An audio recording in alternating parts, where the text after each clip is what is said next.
안녕하세요. 예수님의 제자 신민수입니다.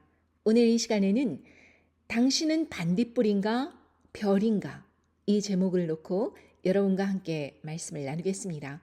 이는 첫 번째 부활과 휴거자들과 남은 자들을 위한 81번째 메시지가 되겠습니다. 먼저 기도로 시작하겠습니다. 천지를 지으신 우리 하나님 아버지, 오늘도 이렇게 말씀을 깨닫는 지혜를 주시고 함께 나눌 수 있는 소중한 기회를 주셔서 감사합니다. 하나님 아버지께서는 저희들에게 너무나도 많은 은혜를 주셨고 무궁무진한 사랑으로 저희를 감싸주셨습니다. 예수님을 통하여서 그 보혈의 공로로 이 죄로 가득한 저희들의 인생에 찾아오셔서 그 모든 죄를 씻어주시고 하나님 아버지의 자녀가 되는 그런 권세를 주셨습니다. 일평생을 하나님 아버지의 마음에 감동을 드릴 수 있는 그런 간절한 인생을 살아내기에도 저희들은 하나님의 은혜를 갚을 길이 없는 죄인입니다. 그러나 너무나도 많은 순간 저희는 잘못된 언행과 판단과 그리고 믿음이 없음으로 인해서 하나님 아버지를 늘 실망시켜드리는 그런 존재로 살아가고 있습니다. 오늘 이 시간 우리가 어떤 존재인지에 대해서 함께 나눌 때 성령님께서 처음부터 끝까지 저의 입을 주장하여 주옵시고 모든 말씀이 저희들의 마음을 치고 가슴을 쳐서 하나님 아버지께 영광 돌리는 삶으로 나올 수 있는 그러한 계기를 주시기를 간절히 바랍니다. 이 모든 말씀 우리 주 예수 그리스도 이름 받들어 간절히 기도드리옵나이다. 아멘. 얼마 전에 전 세계에 잔잔한 감동을 준 미니시리즈가 있었습니다. 제목이 참 재밌어요. 폭삭 소가수다. 아니, 어떠한 메시지를 전하려고 하면은 제목에 화려한 것을 넣어야 될 텐데 폭삭 속았다니 이게 과연 무슨 이야기일까? 사기꾼의 일대기일까? 그러나 그 내용은 참으로 감동이 있는 내용이었습니다. 3대에 걸쳐서 그러한 스토리가 전개가 되면서 그 제목의 이유는 그러한 모든 약속, 지켜지지 못할 것, 그러나 상대방을 간절히 사랑했던 그 마음으로 인해서 결국에는 알면서도 속아주는 그러한 인생을 살았다는 것이 바로 폭삭 소가수다. 이 제목이라는 것입니다. 그런데 이 드라마에 대해서 이야기하고자 하는 것이 아니라 거기에 이제 삽입된 주제곡이 있었는데 반딧불이라는 제목의 그런 노래였습니다. 그 노래의 그 내용은 이런 것입니다. 자기는 별인 줄 알았는데 알고 봤더니 자기가 반딧불이었다. 개똥벌레 같은 반딧불이었다. 그 내용입니다. 사람들은 자기가 무엇이라도 된 것처럼 큰 꿈을 꾸고 그리고 높은 비전을 삼았고 그리고 어렸을 때부터 주위 사람들의 기대를 받으면서 일생을 살아가려고 하지만 나이가 들면 들수록 별이 아니라 그런 개똥벌레에 지나지 않은 그런 작은 존재였다. 반딧불이었다. 이걸 깨달았다는 것입니다. 그런데 과연 이것이 성경적인가? 물론 이사야 41장 14절에 보면 지렁이 같은 너 야곱아 너희 이스라엘 사람들아 두려워 말라 나 여호와가 말하노니 내가 너를 도울 것이라 네 구속자는 이스라엘의 거룩한 자니라 이렇게 말씀하십니다. 지렁이 같은 너 야곱아 벌레 같은 존재로 우리를 표현하시기도 합니다. 어떤 선교사님이 간증 집회를 하는데 정말 유명하신 분이에요. 이분은 정글의 원주민들에게 포교 활동을 하면서 복음을 전토하였습니다. 이분이 그 평생을 살면서 많은 은사를 가지고 있고 40일 금식 기도도 하고 사람들에게 복음을 열심히 전하기도 하고 그러면서 이분이 굉장히 자기가 깨달은 것은 자기는 정말 벌레만도 못한 존재이다. 말하는 것마다 사악하고 정말 그렇게 미울 수가 없다. 그러니 하나님 보시기에 자기가 얼마나 악했겠는가 이런 말씀으로 처음부터 끝까지 이제 말씀을 전하는 거예요. 이 말씀을 듣고 많은 사람들이 한때 거룩하게 살았고 그리고 또 말기암 진단을 받아서 결국에는 목숨을 달리하셨지만 그런다고 할지라도 자기 자신을 이렇게 벌레만도 못한 인간으로 그렇게 사람들에게 전하면서 복음을 전하는데 그걸 듣고 많은 사람들의 감동이 되어서 물론 예수님을 믿은 사람도 있겠지만 과연 우리의 존재가 그것으로 끝나는 존재인가? 자, 우리가 그렇게 벌레만도 못한 존재로 끝나는 존재였으면 예수님께서 우리를 위해서 하나님 아버지의 독생자, 그분과 동등한 그러한 막강한 권력이 있고 권세가 있고 능력이 있으신 분께서 과연 십자가에 달리시면서까지 우리를 구원해낼 가치가 있는 사람들인가? 그것에 대해서 우리가 이 정체성을 분명히 하지 않는다면 사람들은 자기 자신을 반딧불이라고 생각합니다. 자기 자신이 하잘것없는 존재라고 생각합니다. 이것이 믿음에 부합하는 그러한 생각인지 아니면 이것이 믿음을 방해할 수 있는 요소인지 이것이 정말로 중요하다는 것입니다. 창세기 1장 26절에 보면 하나님 아버지께서 천지를 창조하시고 마지막으로 사람을 만드실 때 이렇게 말씀하십니다. 1장 26절 하나님이 가라사대 우리의 형상을 따라 우리의 모양대로 우리가 사람을 만들고 그로 바다의 고기와 공중의 새와 육축과 온 땅과 땅에 기는 모든 것을 다스리게 하자 하시고 하나님이 자기 형상 곧 하나님의 형상대로 사람을 창조하시되 남자와 여자를 창조하시고 하나님이 그들에게 복을 주시며 그들에게 이르시되 생육하라 번성하라 땅에 충만하라 땅을 정복하라 바다의 고기와 공중의 새와 땅에 움직이는 모든 생물을 다스리라 하시니라. 여러분, 하나님 아버지께서는 우리를 이 모든 만물을 다스릴 수 있는 존재로 만드셨습니다. 하다못해 새와 생명이 있어 땅에 기는 모든 것에게는 내가 모든 푸른 식물을 주노라 하시니 그대로 되니라. 모든 것이 인간을 위해 만들어졌고 그리고 무엇보다도 하나님의 형상대로 지음을 받았다는 것입니다. 하나님의 형상대로 사람을 창조하셨으니까 우리는 우리 몸속에 하나님의 유전자를 갖고 있는 사람들입니다. 우리가 벌레만도 못한 존재라면 어떻게 우리가 이 모든 생육하고 번성하며 땅을 정복하고 모든 고기, 공중의 새, 땅에 움직이는 모든 생물을 다스릴 수 있는 권한이 있다는 것입니까? 실제로 우리는 이 지구상에서 모든 만물을 다스리고 그렇게 역동적으로 살아가고 있지요.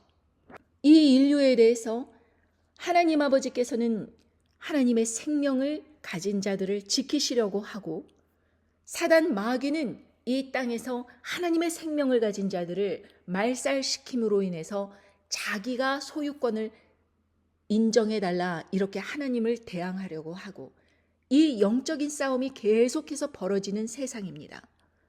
그러니 하나님 아버지의 자녀되는 그런 권세를 받은 우리가 벌레만도 못한 인간이다.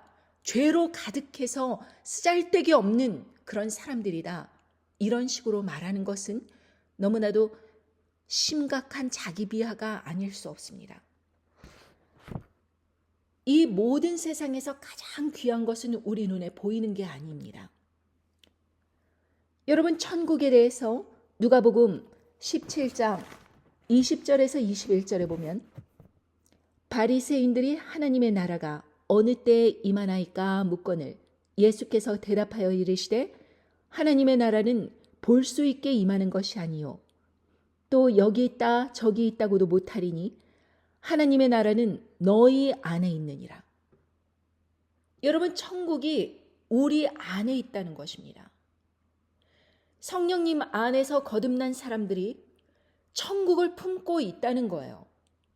그러니까 우리 눈에 천국을 어디 저 하늘 끝에 있는 저런 곳에다가 상상을 하면서 천국은 이런 곳일 것이다, 저런 곳일 것이다, 이렇게 생각할 것이 아니라 하나님의 나라는 너희 안에 있다. 이렇게 말씀하셨습니다. 우리는 볼 수 없지만 천국이 우리 마음에 있어야 된다는 것입니다. 여러분, 성령이 있는 사람들은 로마서 14장 17절에 보면 하나님의 나라는 먹는 것과 마시는 것이 아니요 오직 성령 안에 있는 의와 평강과 희락이니라. 여러분, 우리가 물질적으로 먹고 마시는 것, 이거 중요하긴 합니다. 먹고 마셔야지 우리가 육적인 생명을 지속할 수 있으니까요. 그런데 정말로 진정한 영적인 생명, 이 영적인 생명은 바로 성령 안에 계신데, 성령 안에 있는 사람들은 의와 평강과 희락이 샘솟는다 이것입니다. 그 삶에서, 그 마음에서, 그 중심에서, 생각의 기본에서 이 모든 것들이 의와 평강과 희락이 성령님 안에 있는 사람들에게 있다 이것입니다. 존재해야만 되는 것입니다. 그러니 역으로 말하면 나는 성령님 안에서 거듭났습니다 라고 말을 하면서도 의로움이 없고 평강이 없고 희락이 없어요. 그렇다면 그 사람이 성령 안에서 거듭난 사람일까요?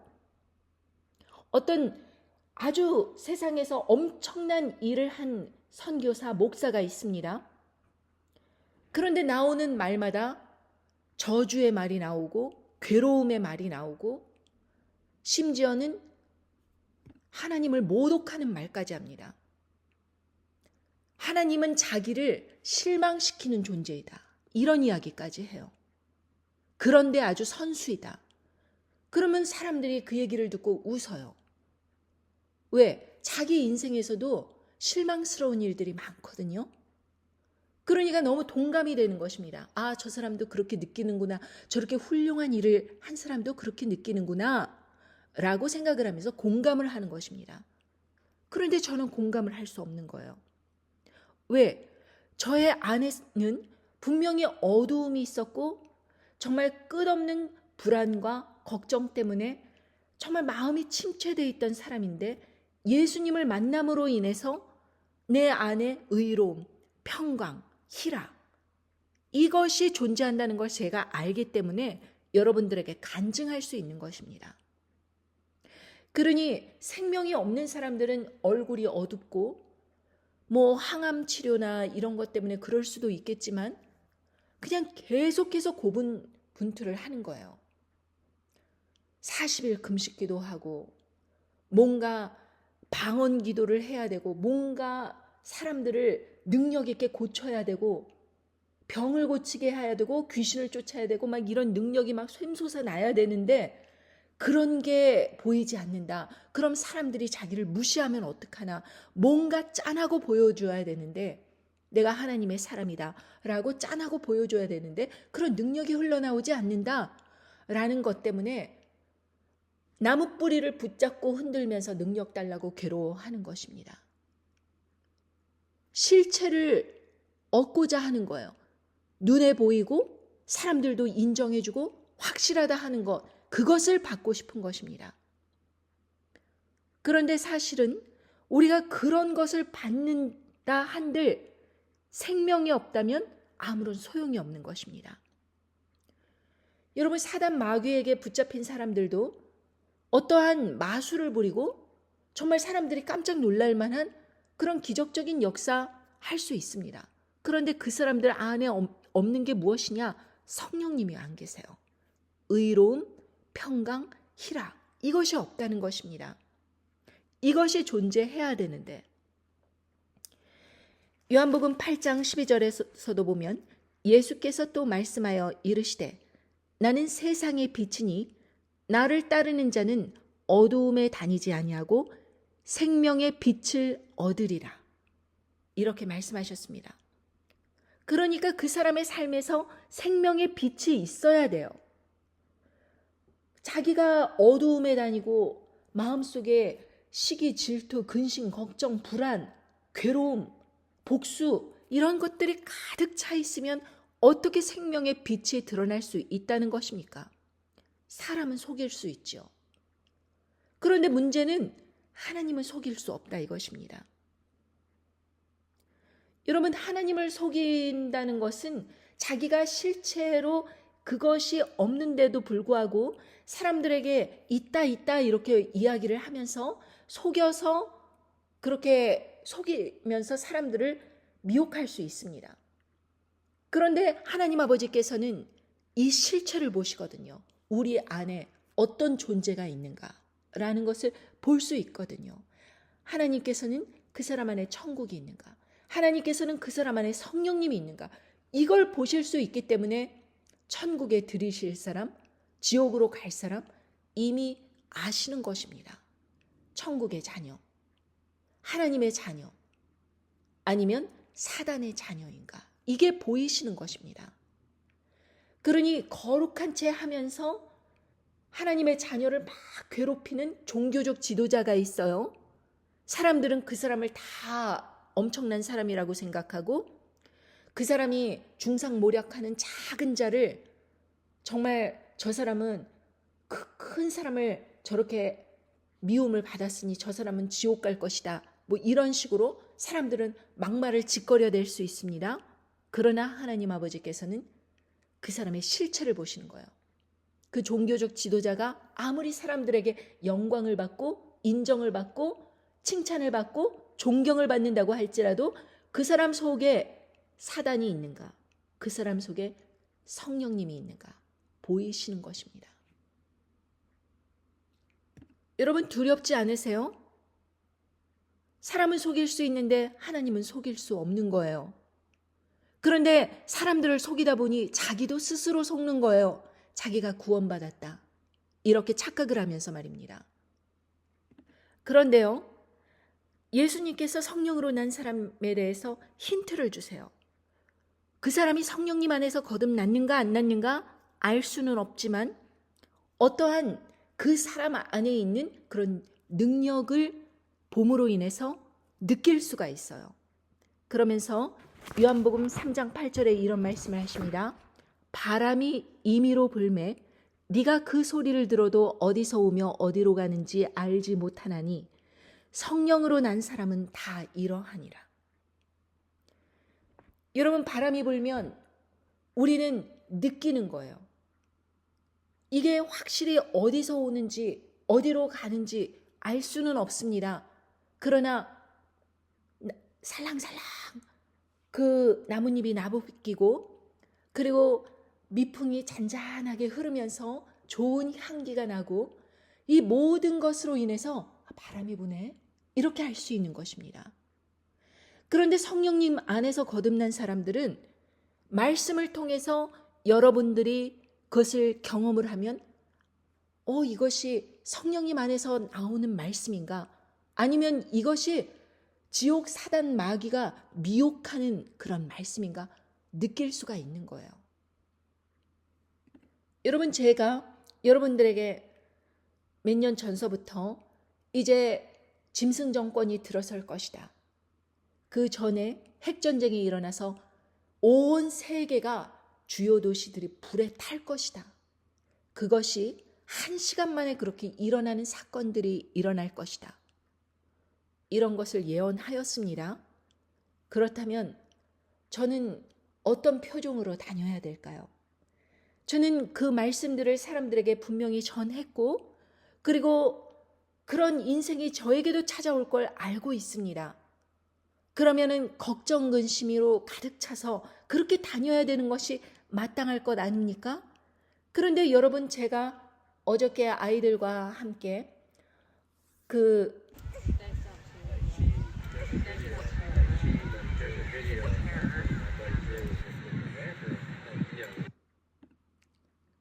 풍경을 바라보면서 이렇게 제가 웃어 보이는 이쁜 척 하면서 이런 사진을 찍었어요. 이제 저희 딸아이가 찍어준 것인데 여러분 제가 여기에서 근심 걱정하는 얼굴이 보이십니까? 저는 사실 예수님께서 이제 재림하실 때가 얼마 남지 않았다는 사실에 마음이 기쁩니다. 물론 죽을 수도 있는 그런 급박한 상황이 먼저 벌어지고 가혹한 핍박이 불어닥칠 일이 예고되어 있지요. 성경 말씀은 그대로 진행되는 것이니까요. 그런데 여러분, 저의 표정에서 보면 제가 걱정 근심을 합니까? 여러분, 이것이 바로 성령님 안에서 거듭난 사람들이 의와 평강과 희락이 안에 있기 때문에 근심 걱정을 안 하는 것입니다. 세상 끝날이 온다고 할지라도 그것이 정말 급박하게 이제 곧 우리에게 이를지라도 걱정하지 않는 것입니다. 왜? 하나님 아버지께서 결국에는 한 알곡도 땅에 떨어지지 아니하고 성령님 안에서 살아가는 사람들을 다 거두어서 구원해 주실 것을 알기 때문입니다. 죽는다고 하더라도 첫 번째 부활에 참여할 수 있도록 순교자로서 죽는 것이 영광이다 라고 받아들이는 것입니다. 여러분들에게는 죽음이 영광이다 라고 생각할 수 있는 그러한 믿음이 있으십니까? 그러한 믿음이 있다면 여러분 마음속에는 천국이 있는 거예요. 의와 평강과 희락이 있는 것입니다. 하나님의 심판이 이 땅에 불어닥칠 때에 의와 평강과 희락으로 성령님께서 지켜주실 것입니다. 사람들은 아비규환처럼 난리가 나고 짐승 정권이 들어섰을 때 결국에는 자기가 원하던 원하지 않던 성령님 안에서 거듭나지 못한 사람들, 생명책에 이름이 없는 사람들은 하나같이 빠짐없이 다 짐승 우상경배를 하게 될 것이고 짐승의 표를 받게 될 것이다 라는 것입니다. 그것은 결과로 드러난 그러한 결과이지만 그 결과 이전에 성령님이 그 안에 계시냐 아니냐, 생명책에 이름이 있느냐 없느냐, 그것이 벌써 증거가 된 것입니다. 그러니 내가 믿음을 가지겠다고 우씨 이렇게 해서 믿음을 갖는다면 그것은 하나님의 은혜일 수가 없지요. 내가 노력을 해서 구원을 받을 수 있다? 이것은 하나님의 은혜가 될 수 없습니다. 나는 그렇게 노력을 한 것이 아님에도 불구하고 하나님 아버지께서 은혜로 말미암아 그러한 믿음을 주셨다. 죽음을 넘어서는 하나님을 사랑하는 마음을 주셨다. 이것은 하나님께서 주셔야지 받을 수 있는 거 아닙니까? 주시지 않았는데, 성령님을 주시지 않았는데 어떻게 의와 평강과 희락이 있겠습니까? 사실 여러분, 하나님을 정말 사랑하면 죄를 지을 수 없습니다. 하나님을 실망시켜드리고 싶지 않기 때문입니다. 그런데 문제는 하나님을 믿는다 하면서 자기 자신을 반딧불처럼 벌레처럼 자존감이 낮은 사람들은 죄를 쉽게 저지릅니다. 왜? 하나님이 그 사람의 삶에서 실망스러운 존재이기 때문에 자기 자신도 하나님을 실망시켜드려도 된다 이렇게 생각하는 그러한 상호적인 관계가 있기 때문입니다. 그러니까 내 자신을 소중히 지키려고 하는 사람들일수록 하나님 아버지를 간절히 사랑하는 마음이 있다 이것입니다. 어떤 심리학자가 이런 분석을 하였습니다. 원나잇 스탠드를 하는 사람들, 그러니까 성관계를 이름도 알아보지 않고 그렇게 아무런 연고도 없이 관계를 해버리는 사람들, 이런 사람들의 특징이 자존감이 매우 낮다는 것입니다. 유럽 어디에선가 이런 이야기를 해요. 이름을 모르는데 자고 난 다음에 헤어지고 그래서 이름을 모른 채로 헤어지는 사람들이 부지기수라는 것입니다. 왜 이러한 원나잇 스탠드를 하는가? 바로 자존감이 낮기 때문입니다. 자기의 정체성을 모르는 거예요. 벌레 같은 존재이니까 벌레 같은 짓을 하는 것입니다. 왜 하나님 아버지께서 창녀들을 예수님을 믿게 해주시고 구원의 길을 열어주셨는가? 그 창녀들은 무엇을 합니까? 돈을 받고 자기의 성을 팔아버립니다. 그렇다면 이 바리새인들이나 그런 사람들이 봤을 때는 도저히 구원받을 수 없는 아주 죄악으로 가득 찬 사람입니다. 성경 말씀에도 창기와 합하는 자는 창기의 몸이 된다라고 말씀하셨습니다. 그러면 그 창녀 그 자체는 얼마나 더러운 삶에 있는 것입니까? 그런데도 예수님 안에서 구원을 받을 수 있다 이것입니다. 왜 그런가? 하나님 아버지께서는 아시는 것입니다.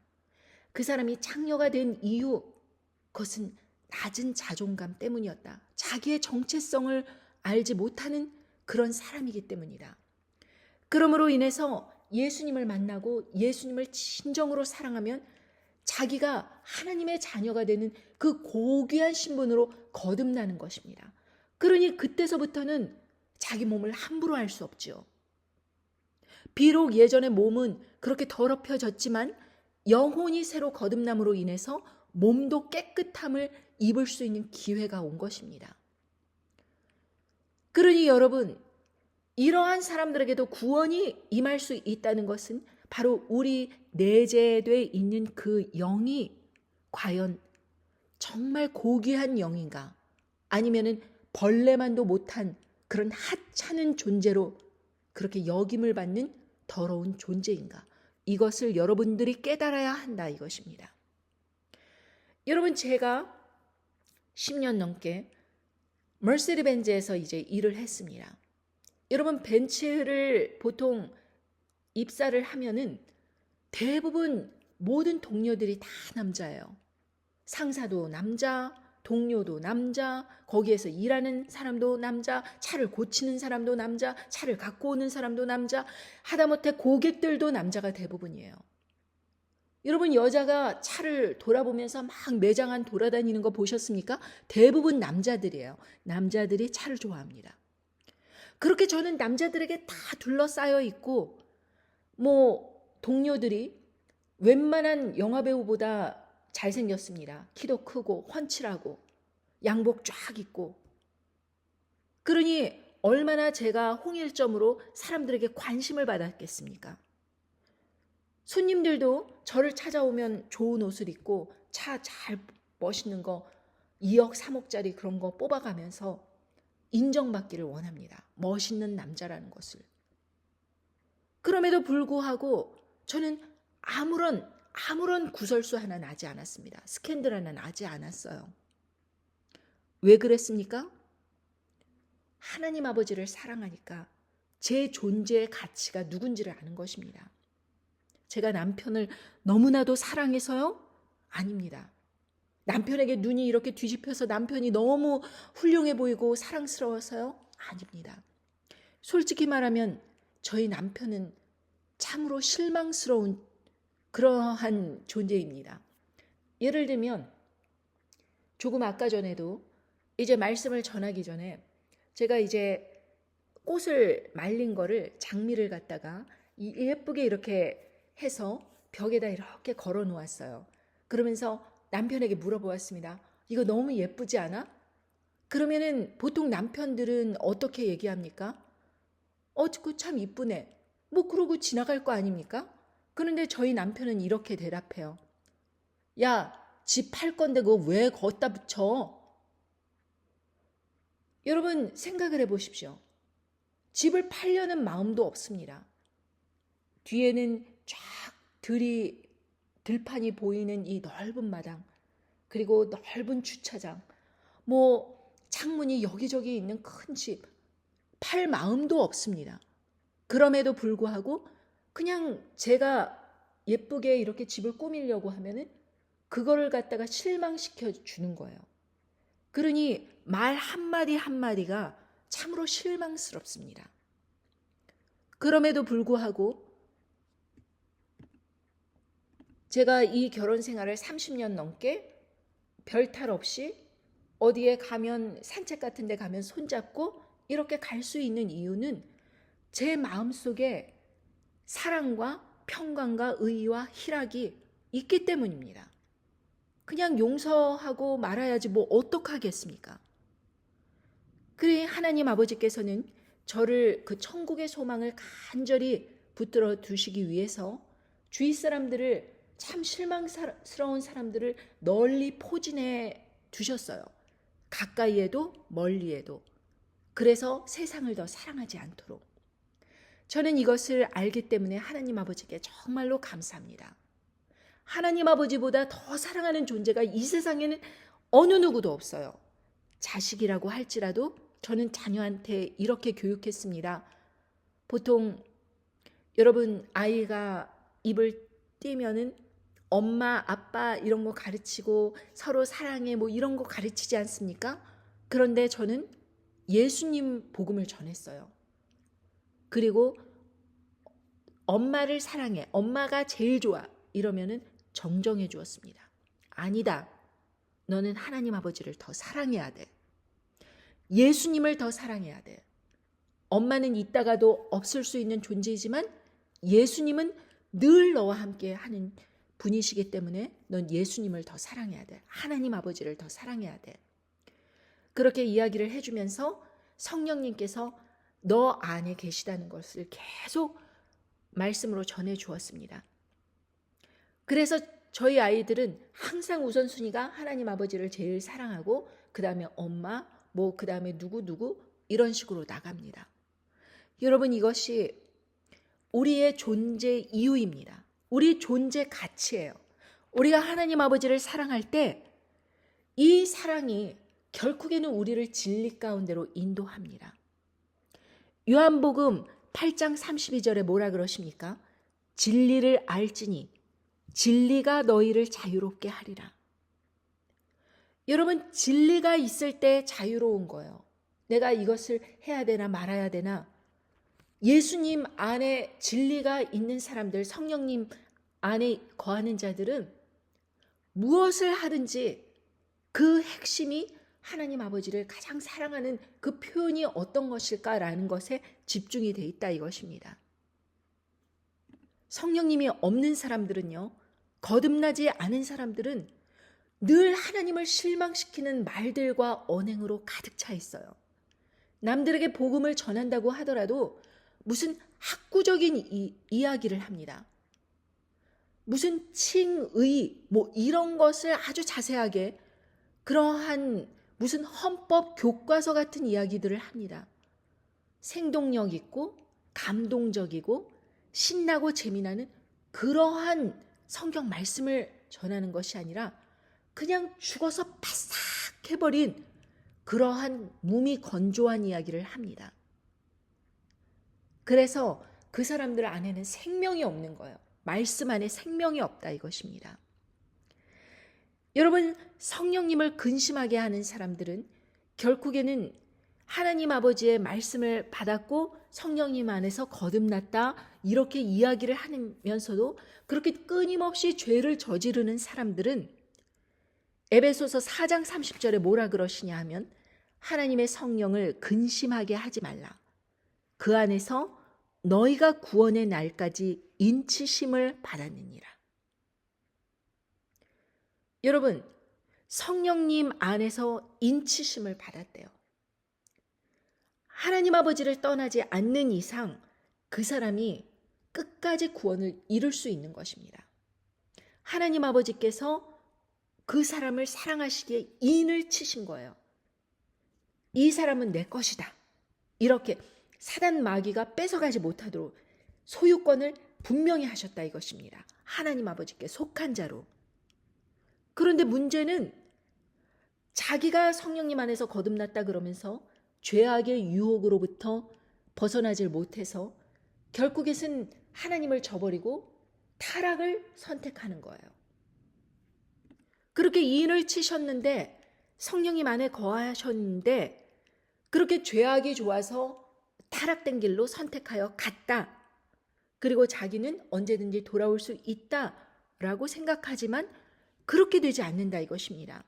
고린도 후서 1장 22절에 보면 그가 또한 우리에게 인치시고 보증으로 우리 마음에 성령을 주셨느니라 이렇게 말씀하셨습니다. 그냥 인치시고 얘는 나에게 속한 자이다 이렇게 끝나신 것이 아니라 보증으로 무엇을 주셨다 그래요? 성령님을 주셨다. 끝까지 구원을 잃지 않도록 성령님을 주신 것입니다. 근데 성령님을 근심하게 하다가 결국에는 자기가 타락해버리는 거예요. 자, 봅시다. 히브리서 6장 4절에 보면 한 번 비침을 얻고 하늘의 은사를 맛보고 성령에 참여한 바 되고 하나님의 선한 말씀과 내세의 능력을 맛보고 타락한 자들은 다시 새롭게 하여 회개케 할 수 없나니 이는 자기가 하나님의 아들을 다시 십자가에 못 박아 현저히 욕을 보임이라. 땅이 그 위에 자주 내리는 비를 흡수하여 밭가는 자들의 쓰기에 합당한 채소를 내면 하나님께 복을 받고 만일 가시와 엉겅퀴를 내면 버림을 당하고 저주함에 가까워 그 마지막은 불사름이 되리라. 이렇게 말씀하셨습니다. 자, 생각을 해보십시오. 하나님은 아버지 안에서 많은 은혜를 받았고 그리고 그렇게 성령에 참여한 바 되고 성령님 안에서 그렇게 하나님 아버지께서 자기를 구원하셨다 그러고 예수님을 주라고 하고 그렇게 살아가고 있었는데 이 사람이 타락을 하게 된 거예요. 그래서 완전히 자기의 그 믿음을 변절시켜서 하나님 아버지를 떠나갔다 이것입니다. 더 나아가서 자기는 벌레만도 못한 인간이다 어쩌다 이러면서 벌레만도 못한 짓을 쫓아 하는 거예요. 교회 내에서 무슨 집사, 권사 이런 사람들과 성관계를 맺고 무슨 어디 나가서 돈을 횡령하고 그러면서 거짓말로 사람들에게 말하고 다니고 사기를 치고 이러고 다니는 것입니다. 그런데 성령님이 떠난 사람이기 때문에 그런 것에 양심을 가책을 받지도 아니하고 뭐 어때요? 이런 식으로 마음껏 저지르고 다니는 것입니다. 그리고 설교 말씀으로 혹은 뭐 성경 공부 시간에 언제든지 회개하면 돌아갈 수 있다. 언제든지 하나님 아버지께 돌아가면은 구원은 취소될 수 없다. 영원한 것이다. 한 번 구원은 영원한 것이다. 이런 식으로 사람들을 가리키면서 자기 스스로 확증하려고 하는 것입니다. 성경 말씀에 나온 것을 무시하고 구원받을 수 있다라는 매뉴얼로 바꿔버리는 거예요. 그리고 자기만 그렇게 잘못된 확신을 갖는 것이 아니라 다른 사람들을 가리키는 것입니다. 왜? 만약에 그렇게 된다면 자기 자신이 구원을 못 받은 사람으로 지옥의 자식들로 살아가야 된다 이것이 아닙니까? 그러니까 이게 너무 두려운 거예요. 그러니까 이 말씀을 꼬아서 자기가 구원을 받는 것으로 그렇게 사람들에게 인정을 받게 하고 그리고 다른 사람들도 똑같은 죄를 저질러서 하나님 아버지를 떠나간다고 하더라도 다시 돌아오면 돼. 다시 돌아오면 돼. 이런 식으로 아니란 기준으로 그렇게 만들어버림으로 인해서 실족하여 넘어지게 하는 것입니다. 자기 스스로 자빠진 것이 억울하니까 남들도 자빠지게 하는 거예요.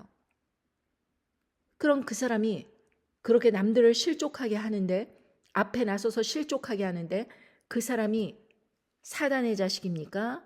하나님의 자식입니까? 하나님은 그 말씀을 통해 보시는 것입니다. 이 사람의 그 행위의 결과 이전에 벌써 하나님은 이 사람의 실체를 아신 거예요. 이 사람은 무법의 사람입니다. 율법 가운데 거할 수가 없는 것입니다. 어떤 사람이 전도사의 남편을 두었다가 이혼을 했어요.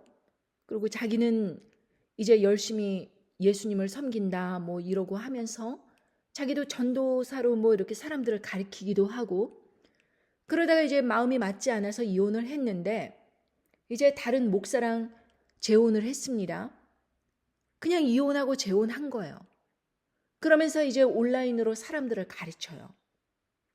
하나님의 말씀에 대해서 가르치는 것이 아니라 이제 테슬라를 사러 다니는 거 그리고 미국 생활 이렇게 자리 잡는 거 이런 거를 이제 재미나게 막 이렇게 스토리를 만들어서 올리는 것입니다. 그리고 후원금과 헌금도 받아요.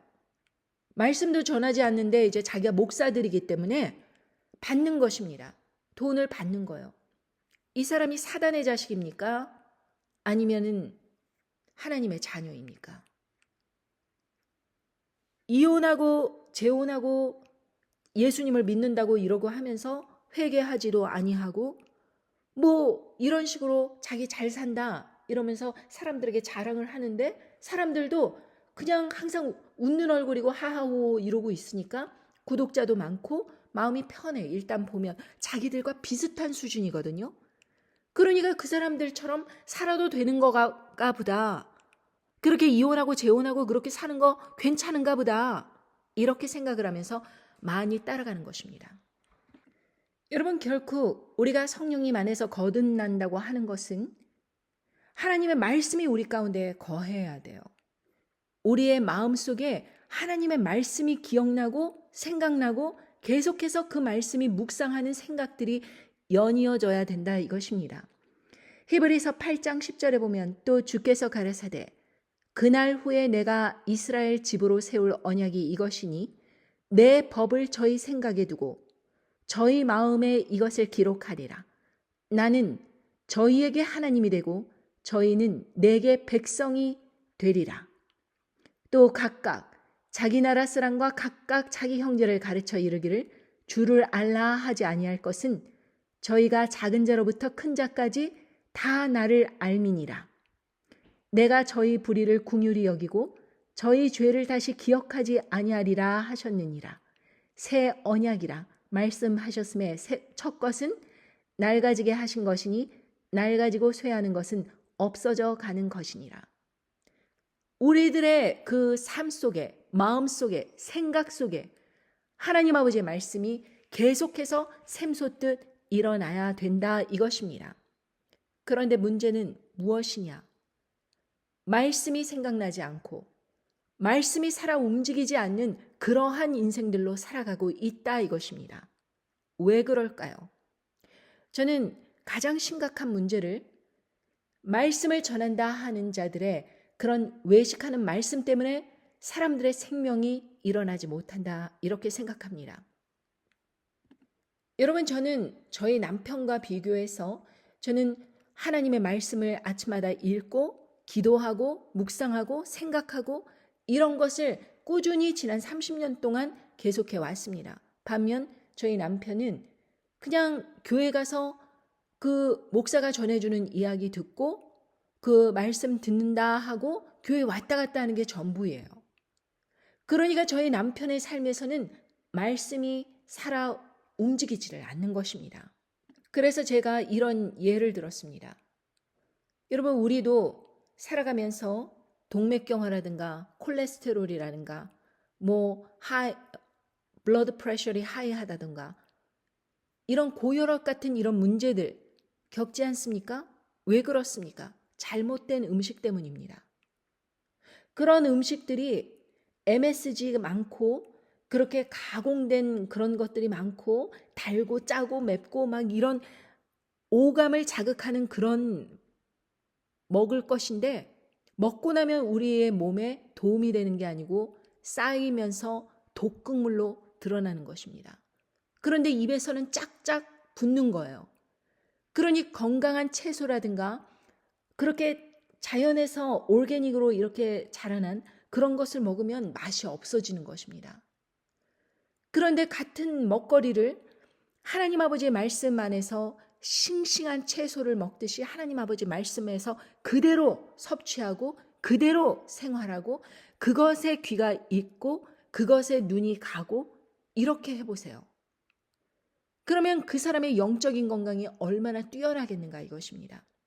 저희 남편과 제가 아주 극명한 예인데 늘 저희 남편은 불안과 초조와 염려 이런 걸로 가득 쌓여 있습니다. 한 침대에서 자고 같은 생활을 하는데도 저는 화평, 희락, 그리고 고요함, 기쁨 이런 것이 있는데 저희 남편은 늘 걱정이 많아요. 그래서 남편에게 늘 사람들의 말에 의존하지 말고 성경을 읽어라. 이렇게 조언을 해주곤 합니다. 그런다고 할지라도 이미 그렇게 짝짝 붙는 그러한 사람들 말에 익숙해진 그 귀는 성경 말씀 옛날 언어로 돼 있기도 하고 문장이 길어서 이해하기도 힘들고 머릿속에서 계속 생각해야 되고 눈이 가지 않는 거예요. 너무 힘든 거예요. 저에게는 너무 맛있는데 남편에게는 너무 힘이 든 일이라 이것입니다. 여러분들은 어느 지점에 서 계십니까? 여러분, 우리가 예수님과 함께 믿음 생활을 한다 이렇게 생각을 하고 있지만 이 율법을 우리 마음 가운데 두시기 위해서는 늘 매일마다 하나님 아버지의 말씀을 우리가 섭취를 해야 됩니다. 그래서 말씀을 이 음식에다 비유하시지 않았습니까? 그리고 여기에서 보듯이 만약에 예수 그리스도의 말씀이 육신되어 오신 예수님을 사랑한다. 그러면 말씀을 좋아하게 돼 있고 기뻐하게 돼 있고 사랑하게 돼 있고 따르게 돼 있고, 그런데 그러한 상황에서 그런 형제들이, 그런 믿음 안에서 묶어진 형제들에게 주를 알라 이렇게 얘기할 필요가 없다 이것입니다. 성경 말씀을 통해서 스스로 깨닫는 마음이 있는 거예요. 성령님 때문에, 성령님 덕분에. 그렇게 되면 무엇이 가장 중요한가? 하나님 말씀이 내 삶에서 살아서 운동하면 우리가 우리 자신을 바라볼 때 결코 벌레처럼 여기지 않는다. 자존감이 낮아지지 않는다. 상대방이 아무리 나에게 욕설을 하고 조롱을 하고 괴롭히고 비아냥거리고 한다고 하더라도 그 사람은 하나님 아버지를 대적하는 것이니까 나랑은 상관없는 사람들의 말과 행동에 신경 쓰지 않는다 이것입니다. 결국에는 그 사람들에게 화가 돌아가는 거예요. 그 사람들이 스스로 화를 자초하는 것입니다. 그러니 그 사람들의 말에 못하러 신경을 쓰겠습니까? 댓글 이상한 거 많이 남깁니다. 근데 신경 쓰지 않아요.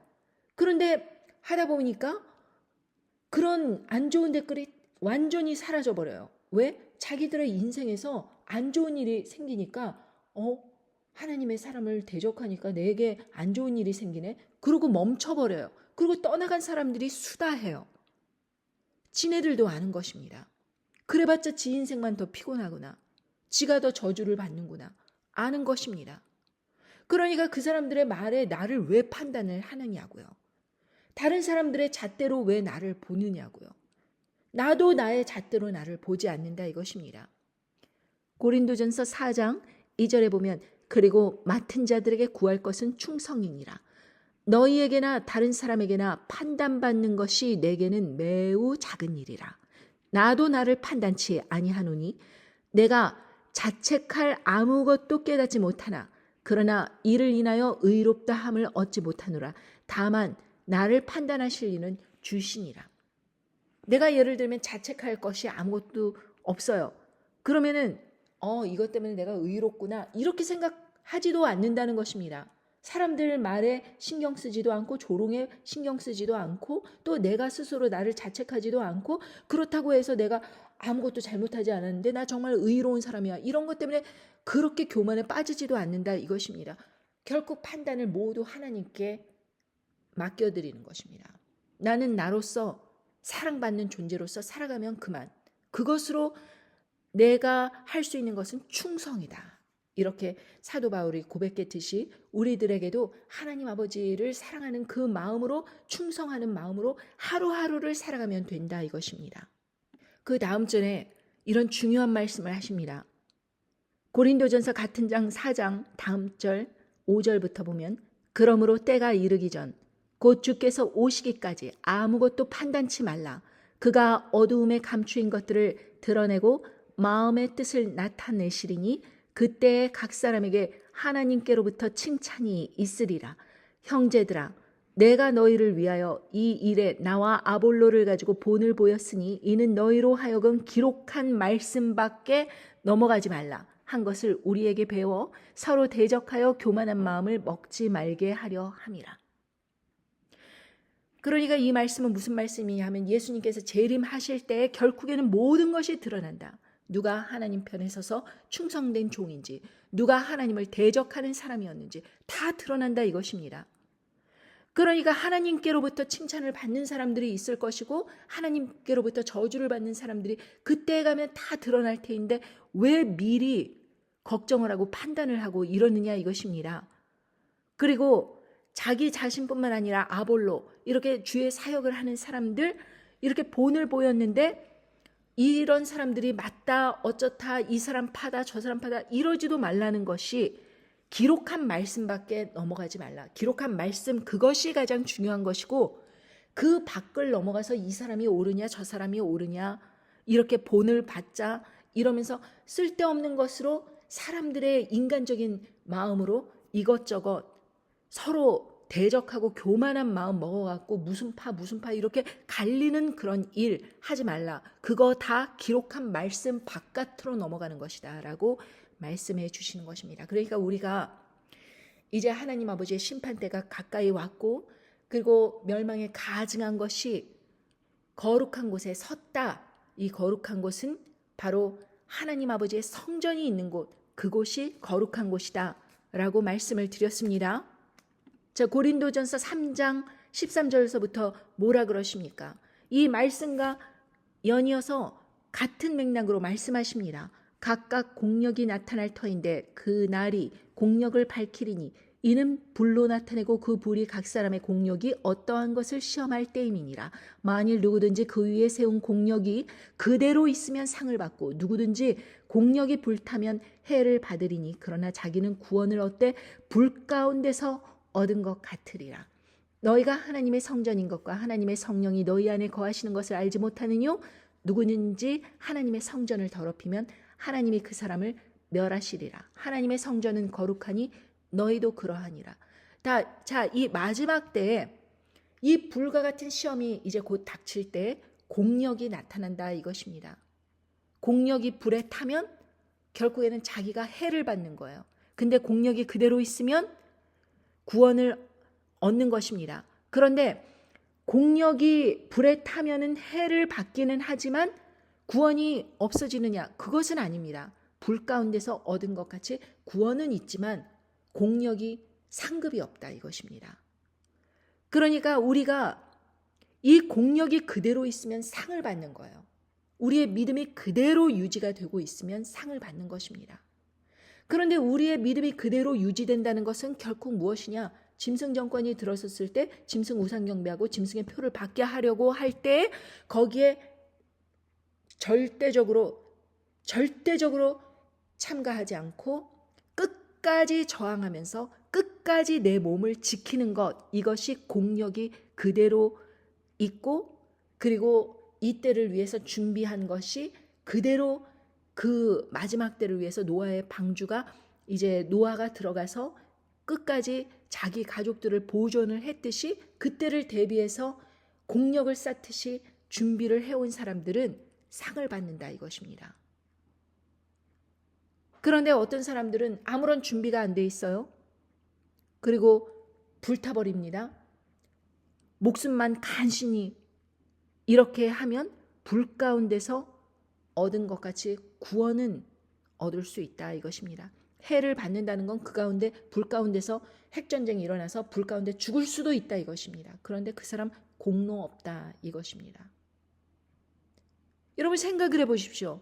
제가 분명히 말씀드렸습니다. 음녀 바벨론이 기승을 부리고 있는 곳, 경제가 발전되고 핵이 없는 곳이고 그리고 결국에는 그 비옵시오 주사 접종률 높은 곳, 다 그런 곳은 핵의 위험이 가장 높은 것이다 말씀드렸습니다. 그런데 사람들이 다 거기에 머물러 있어요.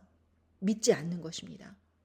그러면은 불이 떨어졌을 때 불타버리고 해를 입는 것입니다. 그 가운데 죽기도 하겠지요. 그렇다고 구원이 없어지는가? 그것은 아니겠지요. 공로는 없는 것입니다. 그렇지 않습니까? 그런데 여기서 보면 누구든지 하나님의 성전을 더럽히면 하나님이 그 사람을 멸하시리라. 하나님의 성전이 어떻게 더러워져요? 성령님께서 거하시는 그곳에 짐승 우상 경배를 하고 짐승의 표를 받아들이는 것입니다. 그럼 그 사람은 멸하신다 분명히 말씀하셨습니다. 하나님의 성전을 거룩하게 끝까지 지키는 사람, 그리고 그 때를 준비하는 사람, 그 사람은 공력도 그대로 있고 그리고 하나님의 칭찬을 받는 사람이고 성전을 거룩하게 보존한 사람이 되는 것입니다.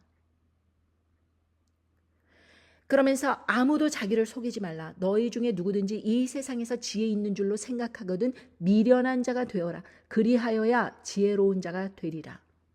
이렇게 말씀하셨습니다. 믿음은 세상 보기에 참 미련해 보여요. 그러나 믿음대로 행하는 사람들은 하나님 아버지 안에서 지혜로운 것입니다. 노아가 당시 사람들에게 미련해 보였듯이 그러나 노아는 하나님 아버지 안에서 지혜로워서 자신의 가족들을 이 인류가 멸망할 때 보존할 수 있었던 것입니다. 그렇기 때문에 여러분들이 반딧불이라고 생각하면서 그냥 세상 속에서 살다 그냥 잠깐 2, 3개월 반짝하다가 없어지는 벌레처럼 그렇게 살아버리면은 그 인생은 결코 죽음이 끝이 아니라 영원한 심판에서 불못으로 떨어지는 그런 처참한 인생이 되는 것입니다. 자, 마지막으로 하나님 아버지의 말씀을 끝으로 말씀을 맺겠습니다. 다니엘 12장 2절입니다. 땅의 티끌 가운데서 자는 자 중에 많이 깨어 영생을 얻는 자도 있겠고 수욕을 받아서 무공히 부끄러움을 입을 자도 있을 것이며 지혜 있는 자는 궁창의 빛과 같이 빛날 것이요 많은 사람을 옳은 대로 돌아오게 한 자는 별과 같이 영원토록 비추리라. 여러분, 여기에서 하나님 아버지께서는 우리들의 정체성이 무엇이 되기를 원하십니까? 많은 사람들을 옳은 대로 돌아오게 한 자는 별과 같이 영원토록 비추리라. 여러분, 영생을 얻는다는 것 이상으로 하나님 아버지의 말씀에 따라 하나님 아버지의 말씀에 순종하여 많은 사람들을 옳은 길로 인도하는 사람이 될 때 여러분들께서는 이 영원한 별과 같이 하나님 아버지의 그 은혜를 받아 어두운 깜깜한 세상에서 별과 같이 영원토록 비추는 그런 존재가 되는 것입니다. 너무 아름답지 않습니까? 여러분들께서는 반딧불로 반짝하고 세상에서 흐지부지 살다가 이름도 기억 못하는 그런 벌레처럼 죽기를 원하십니까? 아니면 영원한 별처럼 영원한 별과 같이 영원히 이 어두운 세상에 비춤을 얻을 수 있는 그러한 하나님의 아름다운 존재로 살아가길 원하십니까? 여러분들께서 오늘 말씀을 듣고 여러분들의 존재가 어떠한 존재가 되어야 되는지 그 정체성에 대해서 깨달으신 시간이 되었기를 간절히 바랍니다. 저와 여러분은 모두 다 많은 사람들을 옳은 대로 돌아오게 한 자는 별과 같이 영원토록 비추는 그러한 존재로서 살아갈 수 있기 위해서 저는 말씀을 여러분들에게 전했고 여러분들은 이 말씀을 세상 사람들에게 또다시 전할 수 있는, 그래서 옳은 대로 돌아올 수 있게 하는데 함께 협력할 수 있는 사람이 되기를 원치 않으십니까? 감사합니다. 안녕히 계십시오.